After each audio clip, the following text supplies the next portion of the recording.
¿Qué tal? Buenas tardes, buenos días o buenas noches, dependiendo del horario donde nos sintonicen. Para mí hoy es un placer presentar esta mesa donde seguramente tendremos un montón de preguntas, pero también muchas respuestas y mucha esperanza. Está con nosotros el doctor Hernán Cerna y Guillermo Cortés para hablarnos sobre epigenética, salud, bienestar y wellness. Y entonces, como yo no me quiero llevar los reflectores, quiero preguntarles directo al grano, ¿qué es la epigenética? ¿Quién quiere contestar? Adelante. Es una pregunta rápida. Empiezo yo y tú Y ya continúas. continuamos como quieras. Bueno, para definir la epigenética vamos a partir definiéndolo desde la genética, que es lo que todo el mundo conoce, los genes, y cómo estos se expresan en el organismo, ¿vale? La epigenética es cómo nuestras costumbres, los hábitos, de lo que nos alimentamos, la comida, el lugar donde vivimos, a lo que estamos expuestos, afecta a esos genes y a la forma de activarse, desactivarse o de expresarse. ¿Vale? Representando la genética un 2% de esa expresión y la epigenética el 98% de esa expresión. Factores medioambientales, factores estresores, por ejemplo, van a modificar esa expresión de la epigenética. Cuando nosotros durante un tiempo determinado estamos sometidos a grandes niveles de estrés, de cansancio, de agotamiento, puede que tengamos una muy buena salud, pero esa forma en que los genes, especialmente en el sistema inmunológico, van a actuar, ya no van a tener la misma respuesta que tenían antes de eso. Entonces, nuestro cuerpo va aprendiendo y va desarrollando esas memorias que nosotros llamamos firmas epigenéticas o señales epigenéticas. Eso quiere decir que el gen no se cambia, es como si tuviéramos un panel donde tenemos, imagínate, 100 genes y cada uno de ellos se va encendiendo, apagando. Por eso sabemos que gemelos idénticos pueden tener diferentes expresiones de ese mismo gen que vendría codificado por su ADN, pero que luego el estilo de vida va a modificar que uno tenga o desarrolle o no ciertas patologías, cierta enfermedad. Entonces, hoy somos conscientes que la epigenética, que significa eso que está más allá, epi es por encima de la genética, es lo que nosotros podemos influir, detectar o encontrar esas relaciones que tienen nuestros comportamientos con aquellas áreas de nuestro estilo de vida y que van a modificar también la experiencia. Como por ejemplo, hay personas que están viviendo en un lugar como Ciudad de México y tienen la presión alta, está como mucho más estrés, más cansado. Me preguntaba el otro día un paciente, pero cuando ella y su marido se van a Puerto Vallarta o a Cancún, se siente mucho mejor y que ni siquiera, y se le olvida a veces de que se tienen que tomar los medicamentos para la presión porque se les regula la presión. Y ahí hay un factor epigenético que tiene que ver con la localización.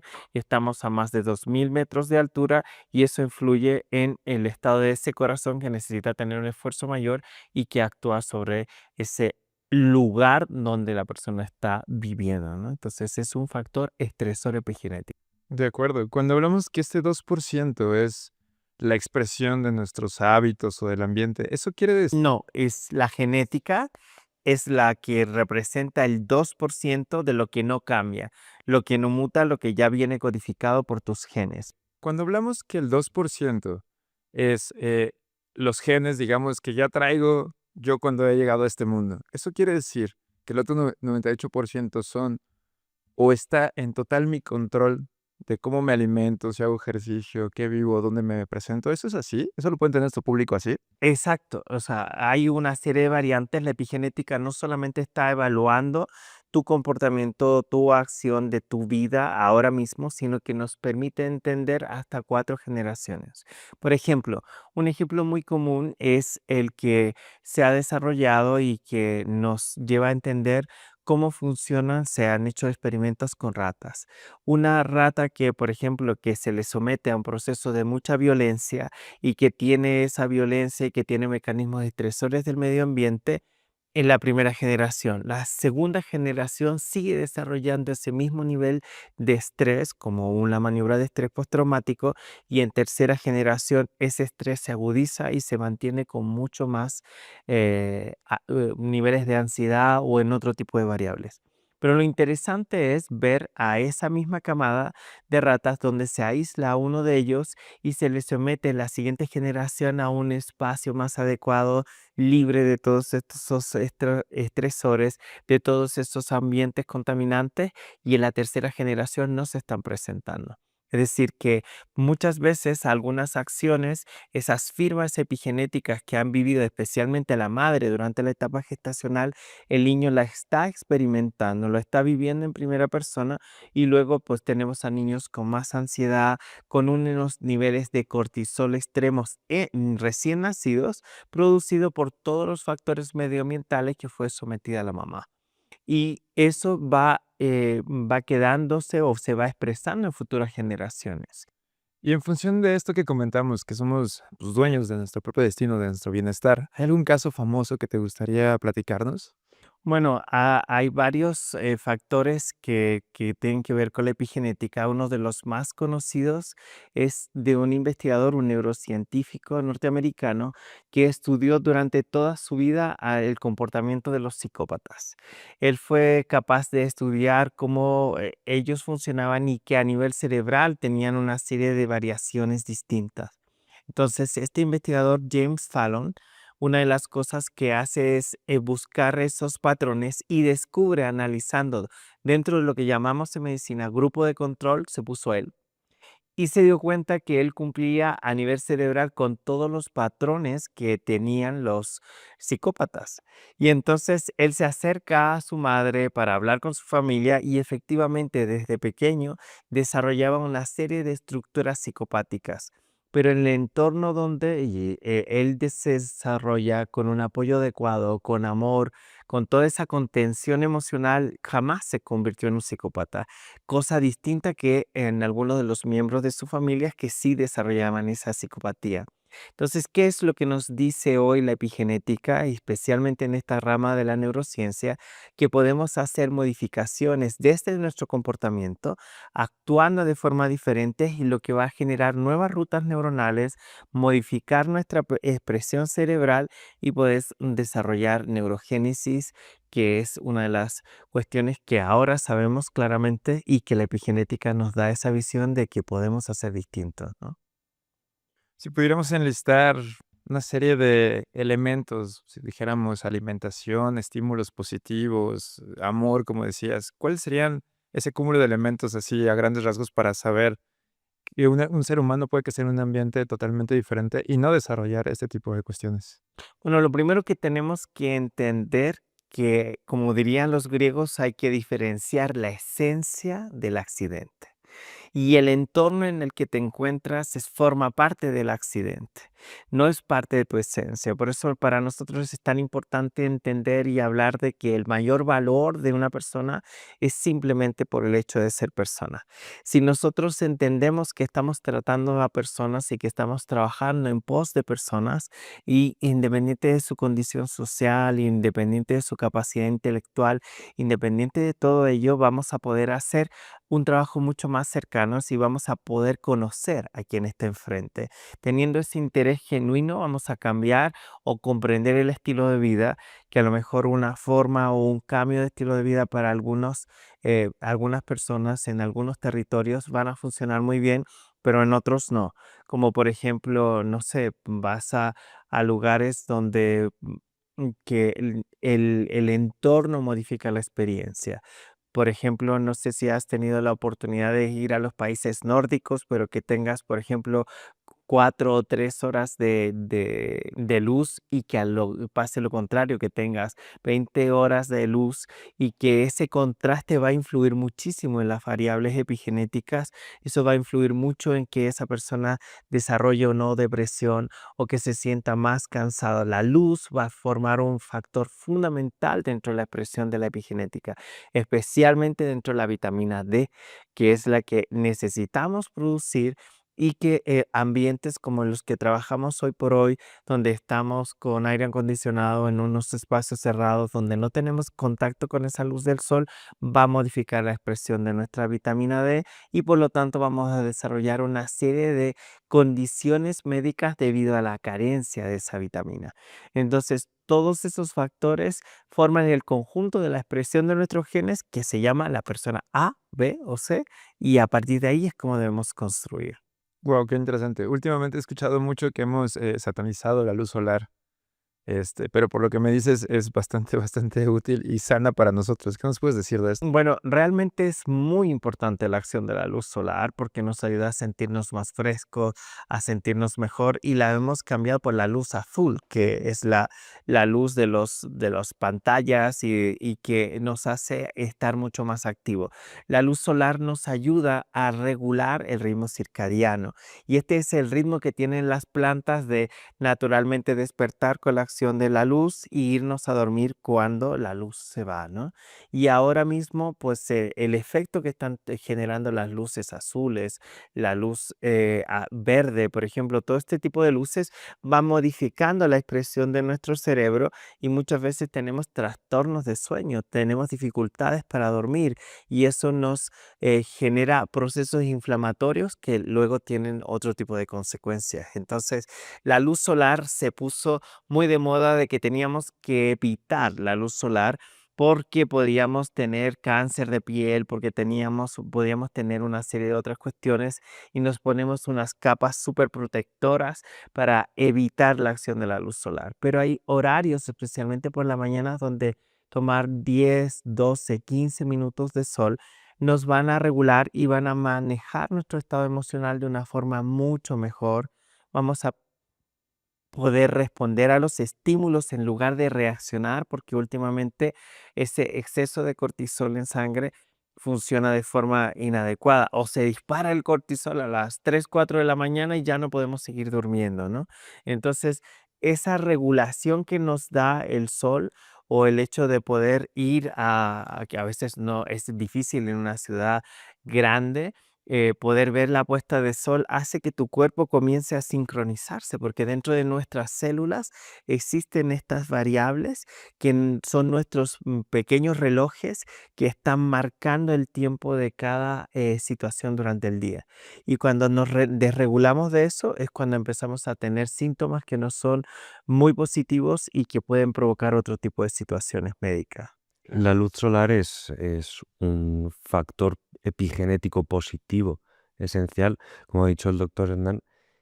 Exponernos a 20 minutitos por la mañana a la luz solar nos ayuda a estar más activos a lo largo del día. Se hizo un experimento en el que se agarraron unos girasoles, que como sabéis pues van siguiendo al sol a lo largo de todo el día, y los encerraron en una habitación. Durante varios días mantenían el ritmo del sol a pesar de no poder verlo, pero al cabo de 3, 4 días, eso es, recibirlo. Al cabo de unos pocos días ya dejaron de mantener de hacer ese seguimiento. Empezaron a desregularse completamente y bueno, y después a marchitarse. Lo mismo pasa con nosotros. Después de mucho tiempo, pues a lo largo de la semana, estos 5 días que pasamos trabajando normalmente, a veces es más, encerrados yendo de casa al coche a la oficina, sin exponernos a la luz solar, hace que estemos más cansados, que no durmamos bien, que tengamos peor humor, mayor inflamación, peor funcionamiento del organismo, peores digestiones, generar un cúmulo de cosas que no nos vienen bien. Y además las sustituimos por las luces azules de los teléfonos móviles. Cuando la luz solar tiene toda la gama de colores, la sustituimos solamente por uno, que nos mantiene activos durante todo el día, incluso antes cuando nos vamos a dormir. Eso acaba completamente desbaratando nuestros ritmos circadianos y es lo que hace que nos sentamos peor, incluso tristes o más depresivos. Entonces, esa exposición de unos 20 minutitos por la mañana a la luz del sol eh, puede empezar a hacer que la persona vuelva a encaminarse, que se dé ese permiso, ese espacio para tomarse el café o leer un libro, nada más despertar, salir al sol, recibir esa luz y ya empezar con el día, salir a descansar de vez en cuando del trabajo para exponerse y darse ese espacio, ese aire que no sea solamente autoexigente. Y a nivel deportivo, por ejemplo, el hecho de hacer deporte, se ha visto que en personas adultos mayores, el hecho de comenzar a caminar, hacer ejercicios de fuerza, activa la musculatura. Y la musculatura actúa sobre nuestro sistema endocrino, especialmente sobre nuestro sistema inmunológico.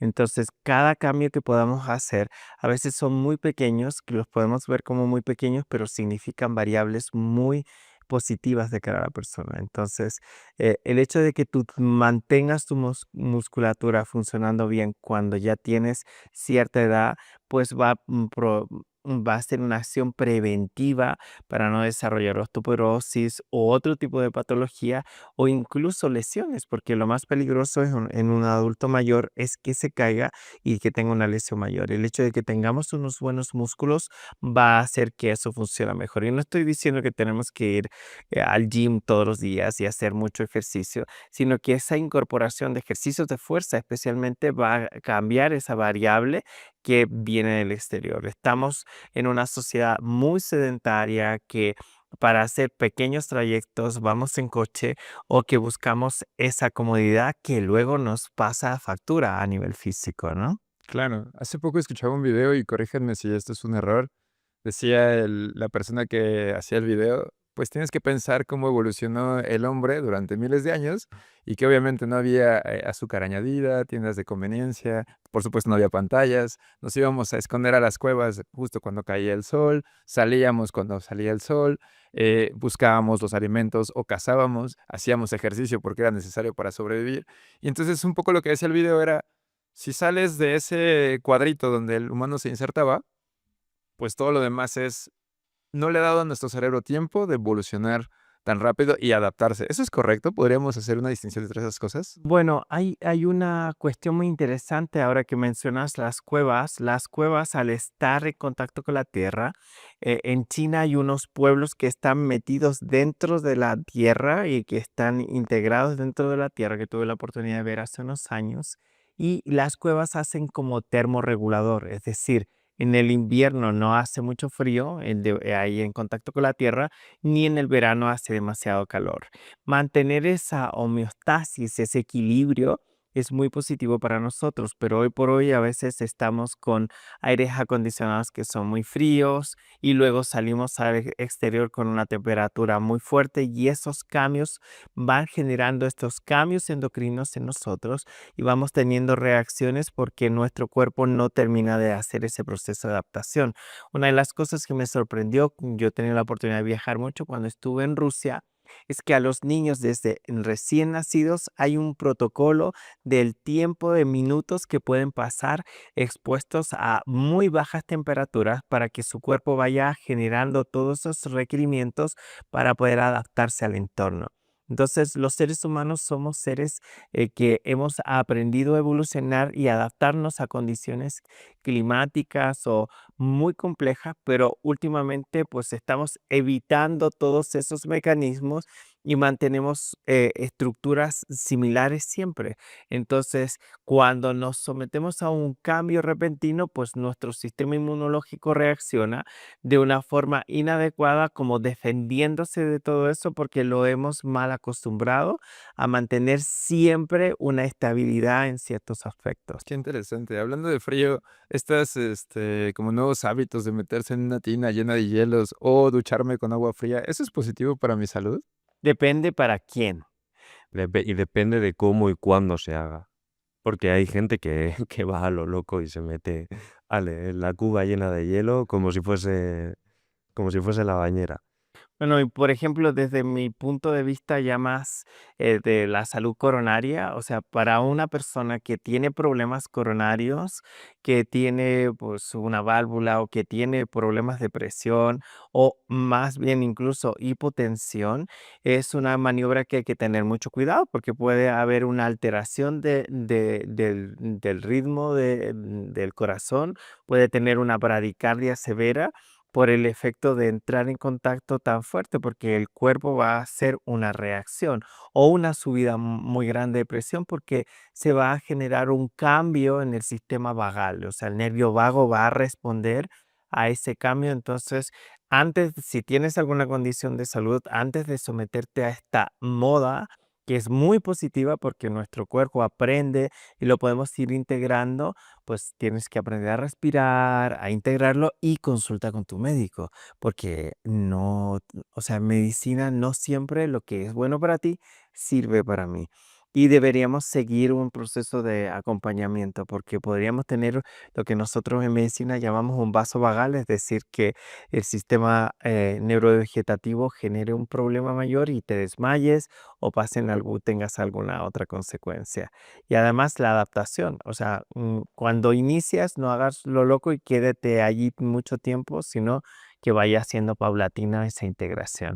Sí, existen estímulos estresores que pueden ser positivos o pueden ser negativos. Siguiendo con el ejemplo de meterse en agua fría, es un estímulo positivo. Dime. Vale, empiezo. ¿Estás siguiendo con el ejemplo? Sí. Vale. Siguiendo con el ejemplo del agua fría, este puede ser un estímulo estresor positivo porque refuerza el sistema inmune si lo hacemos de la manera correcta. Es decir, entrando poco a poco el agua a una temperatura adecuada, no excesivamente fría si es la primera vez, manteniendo la respiración, estando un tiempo determinado, 2 a 10 minutos como muchísimo. Eso ayuda a desinflamar todo el cuerpo, a activar el sistema inmune de forma que se prepare, de que aprenda y em, a controlar la respiración, hacer un ejercicio mental de pues, sobrellevar ese frío, ¿no? Pero si una persona entra a lo loco y sin... Tomar medidas adecuadas o no tener precauciones va a tener un desequilibrio que puede ser muchísimo mayor. ¿Qué otras como cualidades de la naturaleza o actitudes o situaciones que nos encontramos en un futuro, digo, en un pasado muy, muy lejano, que hoy podemos traer a nuestro día a día, pueden ser beneficiosas? prácticamente, bueno, no quiero generalizar, obviamente no voy a decir todo, pero realmente venimos de no tener nada, ni edificios, ni coches, ni móviles, ni azúcares. Entonces, todo lo que necesitamos realmente ya está ahí en la naturaleza.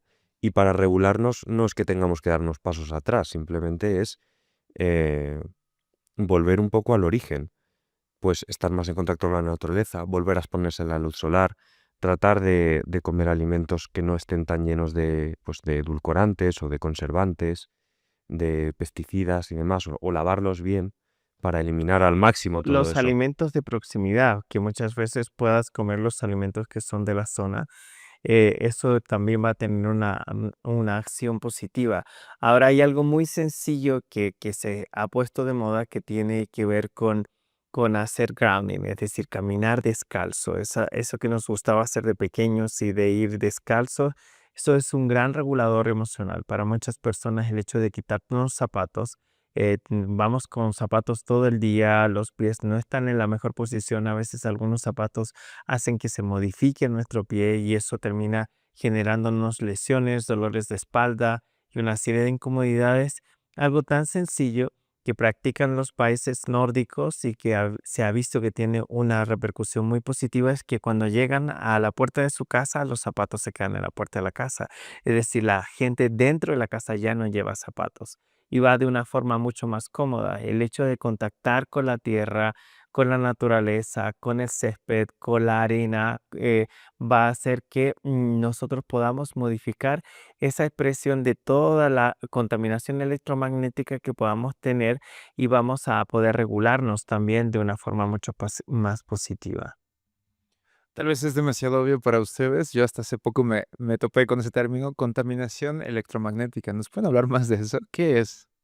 Bueno, por ejemplo, hoy por hoy, o sea, la contaminación electromagnética está compuesta por las antenas de radio, las antenas de televisión, el Wi-Fi y todas esas cosas, Todo. y las ondas microondas, todas ellas interfieren en nuestro día a día y afectan la expresión de nuestras células. Las propias pantallas también se Mm. consideran ese tipo de contaminación. Entonces, eh, Cuando nosotros estamos, por ejemplo, durante el día muy conectados con el teléfono, con las pantallas de televisión, llega un momento en que sentimos que nuestra propia vitalidad o nuestra propia energía decae.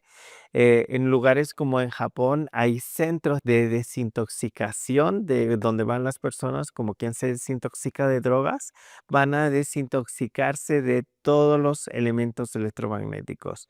No hay internet, no hay teléfono.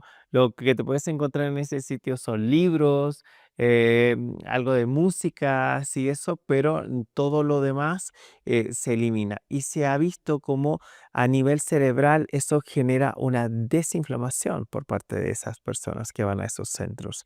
Entonces, ¿qué queremos decir? No queremos decir que vamos a encontrar la tecnología porque es muy importante, la necesitamos, pero también darnos esos espacios para hacer ayunos de tanta contaminación o de tantos elementos eléctricos que de alguna forma están eh, interfiriendo en nuestro propio desarrollo, ¿no? Y en nuestro funcionamiento natural. Incluso causa mucho más envejecimiento.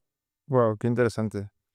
Hablando de desarrollo y potencial, está también este otro tema que es muy importante y que últimamente está en boga sobre la neurodivergencia. ¿Qué es, para el público que nos escucha, la neurodivergencia? Judith Singer establece este término de neurodivergencia para entender como la diversidad de las especies o lo de los animales, para poder decir que dentro de los seres humanos hay diferentes tipos de estructuras de funcionamiento a nivel cerebral. Y no por ello dejan de ser seres humanos o no son los exactos o los correctos, sino que lo que hace es incluir diferentes condiciones como el trastorno del espectro autista, como el Trastorno de déficit un déficit de atención, yeah. la dispraxia, la discalculia, el síndrome de Tourette, todas estas formas de pensamiento o de estructuras neurológicas que funcionaban de una forma diferente a a la normativa, a los que nosotros denominamos neurotípicos. No hablamos de personas normales, sino que de neurotípico porque sigue las pautas establecidas, ¿no? Pero que dentro de esa neurodiversidad son bienvenidos tanto neurotípicos como neurodivergentes para poder estructurar y pensar de manera distinta, porque nuestras formas de pensamiento diferentes nos han llevado a evolucionar como especie. De hecho, algunas de estas neurodiversidades, pongo por ejemplo el trastorno de déficit de atención con hiperactividad, se piensa que es un rasgo evolutivo de los cazadores pues, de antaño, cuando pasaban mucho tiempo solos, rodeados de un entorno muy estimulante al que tenían que estar muy atentos y tenían que reaccionar muy rápido. Eso se ha transformado ahora, lo que antes es una ventaja de em, altas capacidades de reacción, altas capacidades de atención a muchos estímulos diferentes, se ha convertido en impulsividad, en el defecto de la impulsividad, en esta sociedad en la que podemos pararnos a pensar más, solamente nos tenemos que concentrar en la pantalla que tenemos delante, que podemos ir con más calma, y también en falta de poder captar atención en una sola cosa, porque están demasiado atentos a todo el resto de estímulos.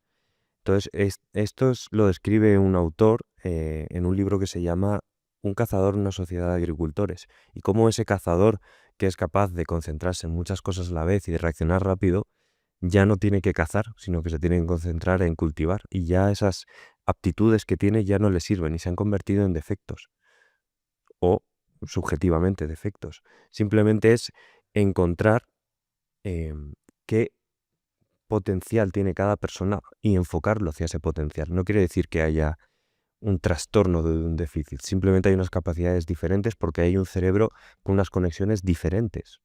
Y eso es lo interesante de la neurodiversidad, es cómo está cableado nuestro cerebro cuando tenemos un cerebro más mosaico, como suelo explicar yo, que está compuesto por piezas distintas que van encajando y haciendo parte de un sistema, o un cerebro que tiene una estructura lineal.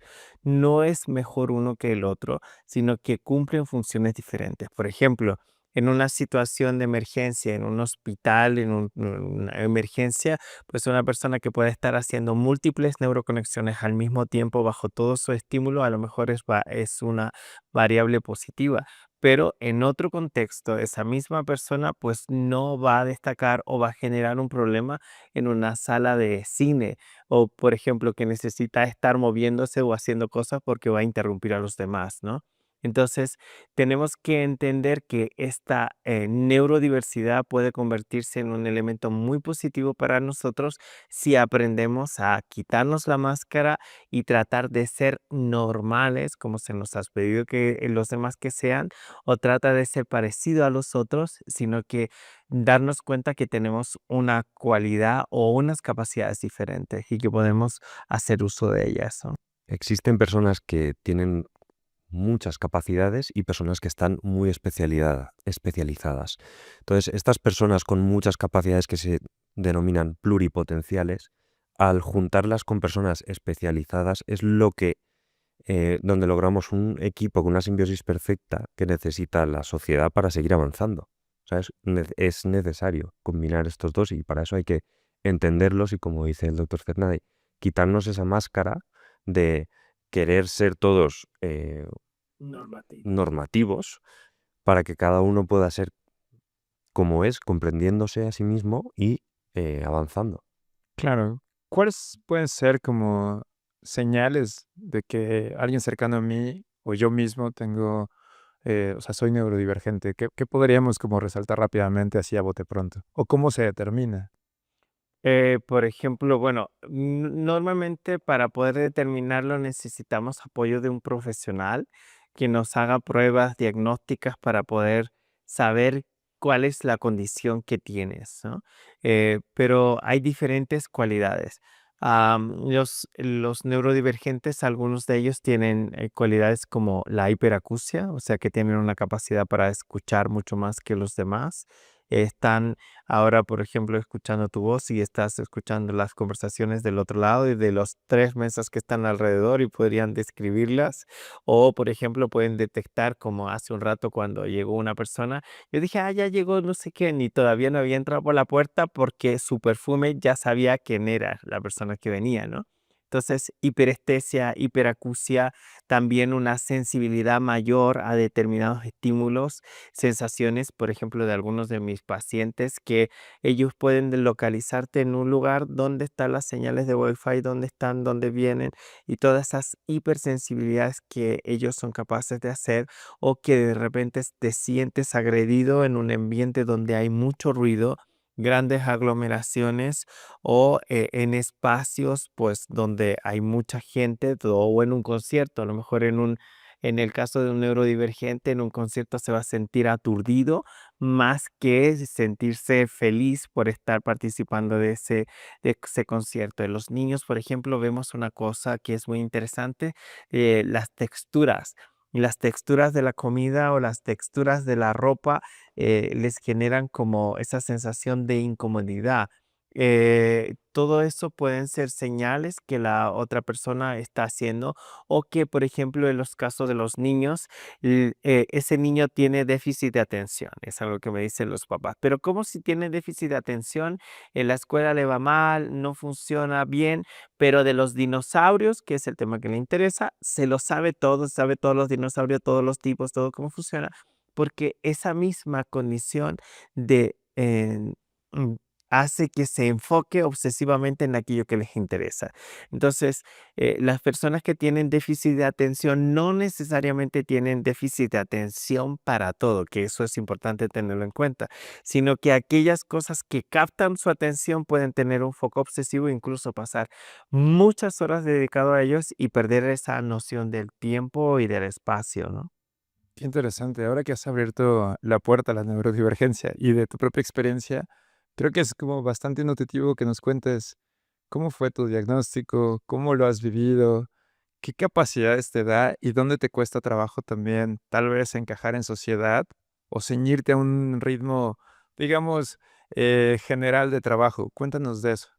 Bueno, por ejemplo, para mí mis diagnósticos han ido sumándose o evolucionando, parece una matrioshka, ¿no? Con los años, cada día he tenido más diagnóstico. El primer diagnóstico que tuve fueron altas capacidades, porque con 2 años y medio aprendí a leer en 4 idiomas diferentes. O sea, aprendí a leer y nadie me había enseñado. Entonces fue como un desafío porque mi abuela estaba leyendo el periódico con sus amigas y no encontraba sus gafas. Entonces le dije, yo sé, yo te lo leo. O sea, y me quedaron mirando así, me dieron el periódico y comencé a leerlo. Entonces vinieron y me dieron otra cosa que estaba en otro idioma y luego en otro, y se dieron cuenta que era capaz de leerlo en todos, pero para mí era natural. Claro, para mí era natural, para ellas fue como motivo de celebración, pero para otras personas, como mi padrastro en ese momento en el entorno, fue como... Este niño es raro, o sea, está mal, tiene algo mal, y me hizo ver eso y me lo recalcó muchas veces de que algo iba mal conmigo, ¿no? Entonces, pero lo interesante de eso es que fue evolucionando el diagnóstico. Después, pues yo seguía con mi diagnóstico de altas capacidades, pues dijeron que tenía hiperestesia, o sea, que podía sentir las cosas mucho más. Por ejemplo, hiperacusia a los sonidos. Yo no sé, bueno, aquí es un lugar donde a veces hay temblores y terremotos, o sea, yo escuchaba el sonido y decía, está temblando, ¿no? Sí, sí, y veía en el terremoto y era el sonido, la vibración, yo era capaz de notarlo. Y así una serie de otras cosas que ocurrían a lo largo del tiempo. Capacidad de memorizar muchas cosas y de no entender. Lo que más me costó es entender los chistes. O sea, y los dobles sentidos. El albur que dicen aquí vosotros, para mí era súper difícil de entender que me estaban diciendo una cosa, pero detrás de esa cosa me estaban diciendo otra. Entonces eso fue algo que me tuve que entrenar con el tiempo y me funciona muy bien. Pero para mí era lo más difícil fue entender que por qué tú me decías algo con tu voz o con las palabras y tu cara y tu cuerpo me estaba diciendo algo muy distinto. Hoy es lo que más me choca. O sea, con lo que peor llevo es que yo pues me hice con los años experto en lenguaje no verbal y en comunicación no verbal, y ver que alguien me está diciendo A y su cuerpo está gritando B o Z. Entonces, esa es una de las cosas con las que peor llevo y a veces reacciono, no a lo que la persona me está diciendo con sus palabras, sino que a su lenguaje no verbal. Entonces, y esa es la mayor dificultad que hoy sigo teniendo en trabajo o en alguien, y a veces mi comunicación es demasiado directa y le digo a alguien, ¿por qué me estás diciendo esto si en realidad no quieres hacerlo? Y si me estás diciendo esto otro, ¿y por qué me estás mintiendo? Entonces, y eso he tenido que manejarlo con el tiempo, y las interacciones sociales han sido difícil, o de decirle a alguien que se queja muchas veces todo el tiempo y me viene con la queja constante, y decirle, espérate un segundo, a ver, ¿qué me estabas diciendo esto? Y yo le repito una conversación de 1 hora con exactamente las mismas palabras de lo que me contó la vez pasada, porque ya me lo contó y me aburro. Entonces, cosas de ese tipo, pues, pueden parecer, pues, muy, muy bonitas, porque puedo recordar mucha información, memorizar mucha información, pero luego me cansan, especialmente cuando la gente me quiere convencer de un concepto y me lo cuenta 5 veces para ver si así cambio de opinión. Entonces, son parte de las estructuras que socialmente a veces son difíciles de manejar. Claro, debe ser muy frustrante de pronto, ir a otro ritmo mientras la sociedad avanza en otro. Claro, y mi frase es que yo me aburro. Entonces la gente dice, ¿pero estás estudiando algo nuevo? Sí, porque me aburro. O quiero aprender algo de otra cosa. Por ejemplo, ahora estoy estudiando en la universidad una nueva carrera y para mí es, ¿por qué no me dejan ir más rápido? ¿Por qué no me permiten matricularme a muchas más asignaturas de golpe? Porque es que me aburro. Ya terminé. O sea, ¿qué más? ¿Qué es lo siguiente? Y eso también altera a las personas, porque dicen que se estresan a mi lado porque yo digo, ya, y lo siguiente, ¿y qué más podemos hacer?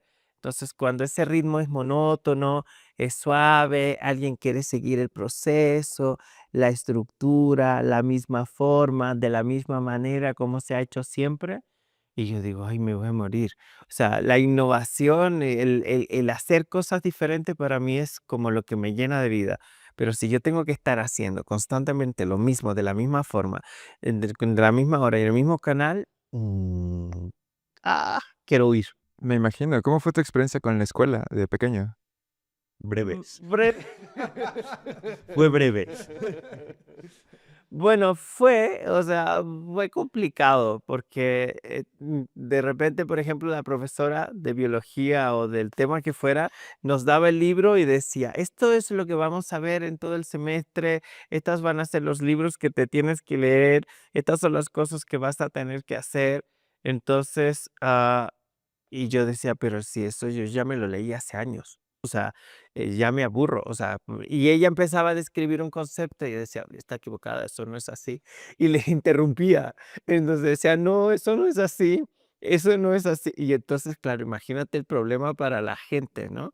O que una anécdota que siempre cuentan mis tíos es que mi tía se quejaba de mi tío, de su marido, y decía, no, es que ya no lo aguanto porque es muy pesado, porque no sé qué, que siempre llega tarde y todo ese discurso que muchas veces las personas hacen de alguien. Entonces, yo ya estaba tan harto que llega mi tío, lo tomo del brazo, lo siento en el sillón y le digo, mi tía dice tal acerca de ti y como ya no lo quiero volver a escuchar, es mejor que te lo diga a ti.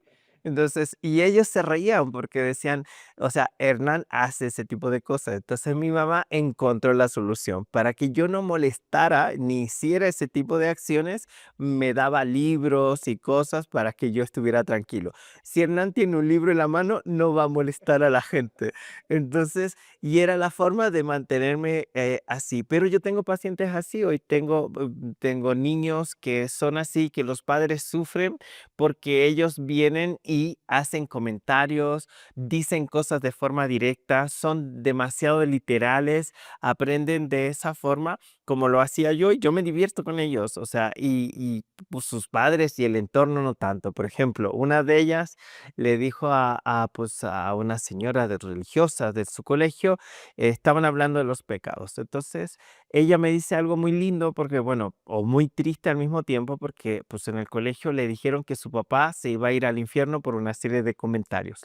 Y entonces ella comienza a actuar de forma agresiva, a comportarse diferente en el colegio para poder irse al infierno y acompañar a su papá, ¿no? Entonces, luego me dice, es que mi papá tiene muchos pecados y se va al infierno. Y empezamos a hablar de los pecados y uno de ellos era la gula. Entonces dice, pues yo, ¿y qué es la gula? Pues eso es de comer compulsivamente, hacer no sé qué. Dice, pues mi maestra tiene ese pecado. Entonces ella, digo, pues sí, o sea, básicamente cuadra con el pecado. Y ella después le dijo a todos sus compañeros que ella no tenía autoridad para poder decirle nada de los pecados de su papá porque ella tenía el pecado de la gula, así que iba a ir al infierno también. Así que, pues, esas cosas hacemos los neurodivergentes.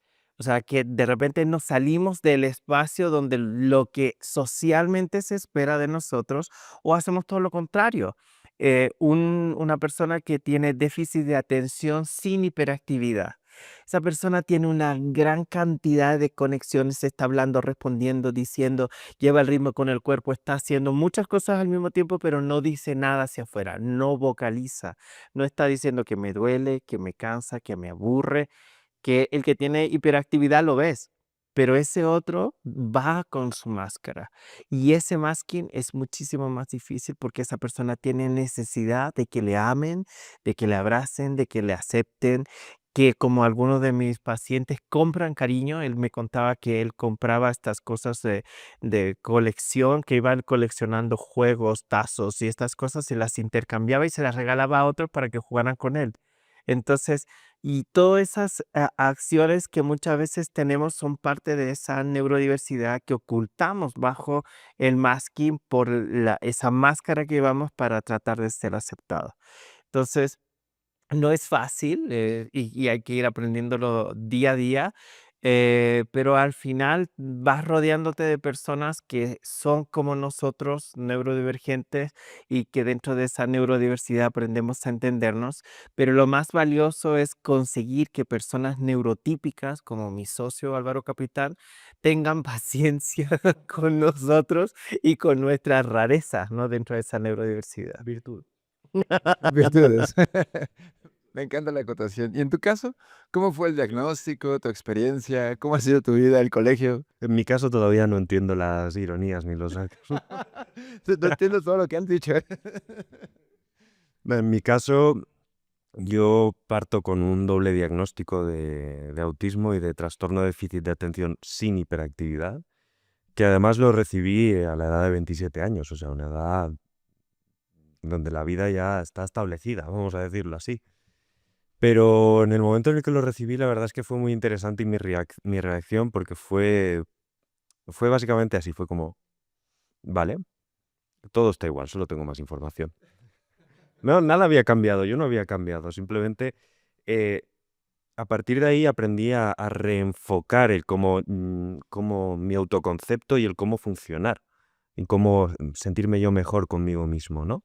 Porque al final el déficit de atención, por ejemplo, implica que algunos neurotransmisores en el cerebro, que son las sustancias que utilizan las neuronas para comunicarse entre sí, no se producen de la misma forma. Tal vez cueste más, necesiten un poquito más de estímulo, pero oye, cuando funcionan, funcionan mucho más.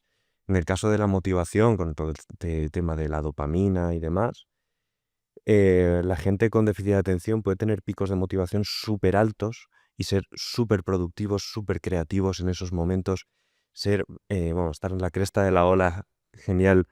Pero claro, luego ¿qué pasa? Que conforme eso sube, también baja. Y hay que tener en cuenta que ese momento de bajón no son ellos, ¿vale? No hay que identificarse con eso y eso es una de las cosas más importantes que yo aprendí, que es a desidentificarme de ese diagnóstico. Yo no soy autista o no soy con déficit de atención, puedo tener esa condición y ya está. Entonces, cuando yo estoy pues en ese pico, lo aprovecho al máximo, pero cuando estoy abajo, no soy duro conmigo mismo. Simplemente, pues si estoy trabajando, dejo el ordenador, me tomo un descanso, salgo al aire libre, hago algo que me gusta y me doy ese espacio a mí mismo para respirar. Y eso es lo que recomiendo a todo el mundo con el que yo he tratado y que han descubierto que han tenido pues ese déficit de atención, ese autismo, y que de alguna forma no se sentían que encajaban con los demás. Pero claro, es que no tienes que encajar a la fuerza en un espacio que no te toca. O sea, primero es saber que todo está bien y que es una condición que forma parte de ti, pero que no eres tú. Se lo comentaba a una compañera mía que tenía problemas con la autoestima porque era incapaz de mantener la atención cuando hablaba con una persona porque se distraía mucho. No podías ponerse a hablar tampoco con mucha gente porque el entorno le abrumaba. Y yo le digo, pero no pasa nada, si eso es parte de tu encanto. El hecho de que estés hablando con uno y de repente te vas a hablar con otro y de repente te vas a hablar con otro. Claro, lo primero es que no te sientas culpable. Luego ya te disculparás. Es mejor pedir perdón que permiso, le decía.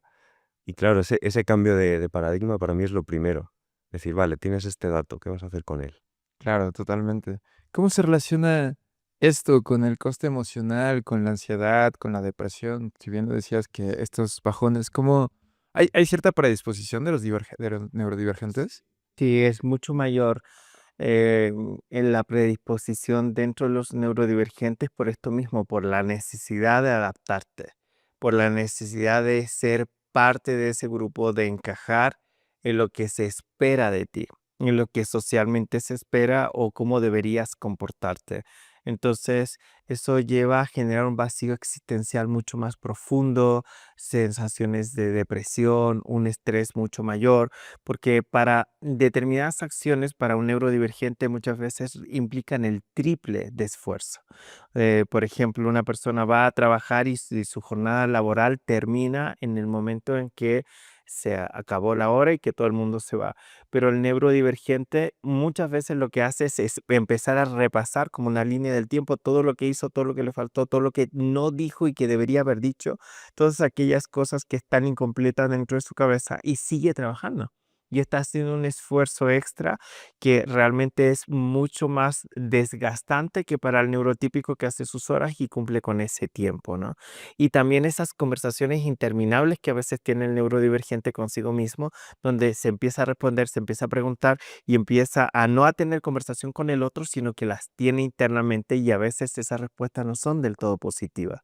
Entonces, y eso es una de las cosas que tenemos que aprender, la interacción, el desarrollar habilidades sociales es uno de nuestros grandes desafíos y contar con una red de apoyo. Para mí, es muy importante la red, la contención, en ese momento donde estamos bajando y donde nos sentimos más cansados, más agotados, que podamos tener ese momento y esas personas a nuestro alrededor que nos sirvan para catapultarnos, para contenernos, para hacernos saber que todo está bien y para continuar, porque a lo mejor a las horas, a los minutos o al día siguiente ya estará todo correcto y no entrarás en un estado de ansiedad o en un estado depresivo, o encontrar herramientas como puede ser el deporte, muchas veces el salir a la naturaleza, el poder sentarte a leer, desconectar, o sea, encontrar tu fórmula, la que sea más adecuada para ti, que te permita no mantenerte en ese loop repetitivo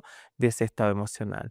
Y para mí hay una diferencia fundamental entre lo que siento y los datos. Eso es lo que yo les digo a las personas, que tienen que aprender a diferenciar. El dato es, Juanita no me saludó al entrar en la mañana. Le he hecho algo, estaba enfadada conmigo, hice algo. No, la única evidencia real es que no me saludó y que a lo mejor a Juanita le dolió los pies, a lo mejor a Juanita se estaba orinando, iba corriendo al baño.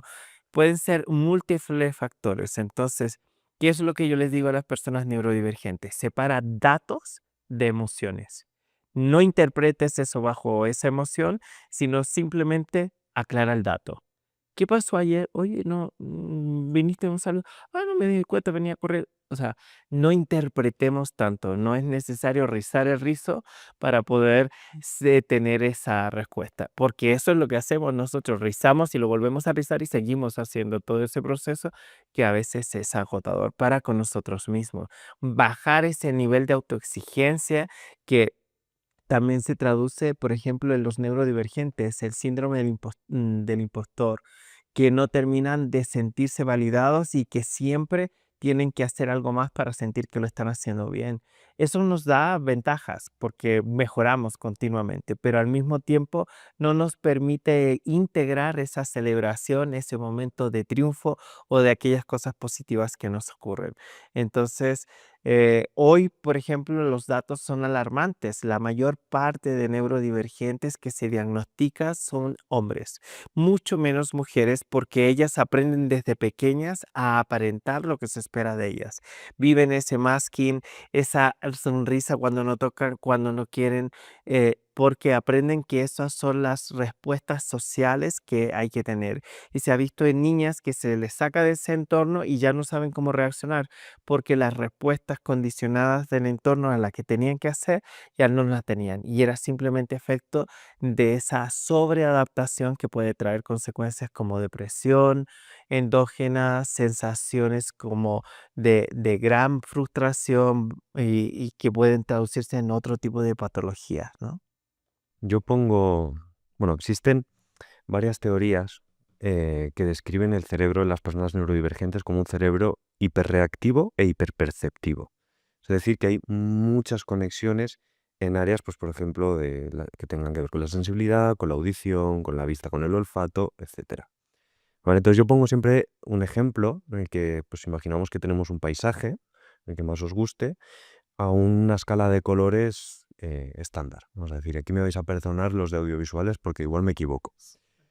Pero en el caso de un cerebro neurodivergente, agarramos la saturación y la elevamos de todos los colores. Entonces se ve todo más vivo, más brillante, se ve más bonito, pero si nos pasamos de rosca acaba siendo como demasiado, pues, nos satura.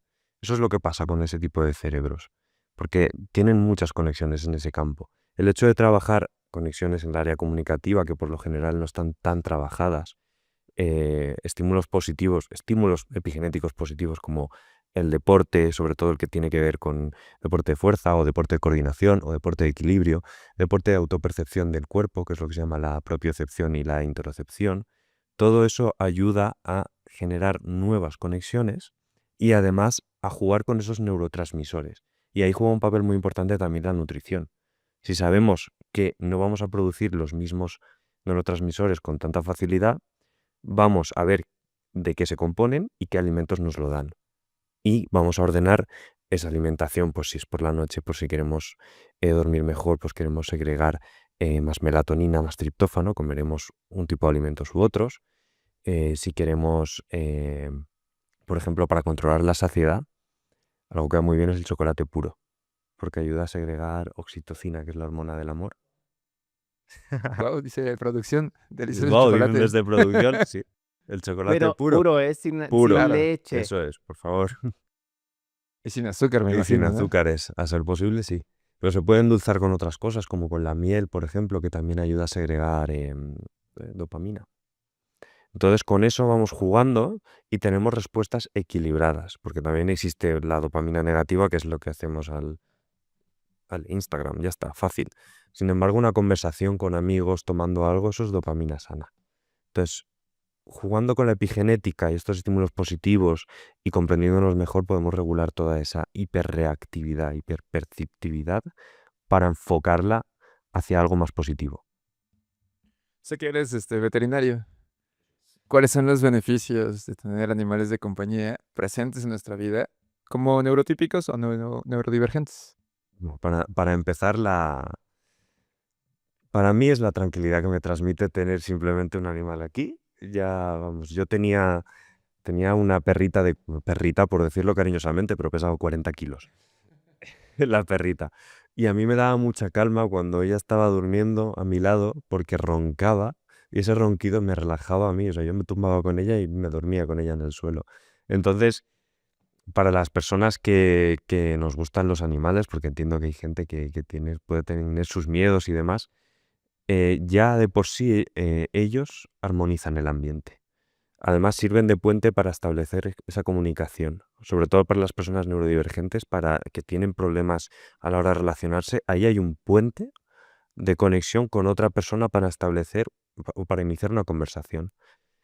Y si no, eh, en la propia interacción con el animal, especialmente en niños con autismo, ya es como, vamos a decir, jugar a hablar con alguien en modo fácil, porque no hace falta intercambiar palabras y porque tampoco el animal va a emitir ningún tipo de juicio que el niño o la persona pueda detectar. Entonces se va a sentir en un ambiente muy seguro del que empezar a construir seguridad, valga la redundancia, para establecer contacto y conexión con otras personas. Además de todos los beneficios que tiene a nivel de fortalecer el sistema inmune, segregar oxitocina, sin ir más lejos, y otras hormonas y neurotransmisores positivos. Qué interesante. Yo a mi perrito le digo puerquito, porque está bastante pasadito de peso. No tanto, pero claro, él Ya entiende hablaremos, perfecto. Ya entonces, ya hablaremos de eso. hablaremos.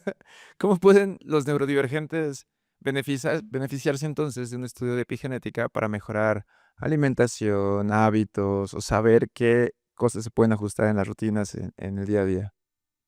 Bueno, para la población neurodivergente es mucho más importante entender que los factores muchas veces estresores o disruptores endocrinos medioambientales nos afectan o tenemos mayor respuesta. Entonces, cuando tenemos un test epigenético nos sirve como una especie de cartas de navegación para saber en qué dirección podemos enfocarnos, qué cosas podemos hacer diferente y tomar esa rienda nosotros de esas mejoras que podemos hacer, mejorar especialmente a la hora de los ciclos circadianos, los ciclos del sueño, de cómo despertar y de cómo obtener ese estado de mayor potenciación de nuestras capacidades, porque muchas veces no somos conscientes de todo lo que podemos hacer o estamos inhibiendo determinadas acciones porque no lo podemos hacer. Entonces, a veces la carencia de determinados aminoácidos, de determinadas vitaminas, hace que estemos mucho más susceptibles,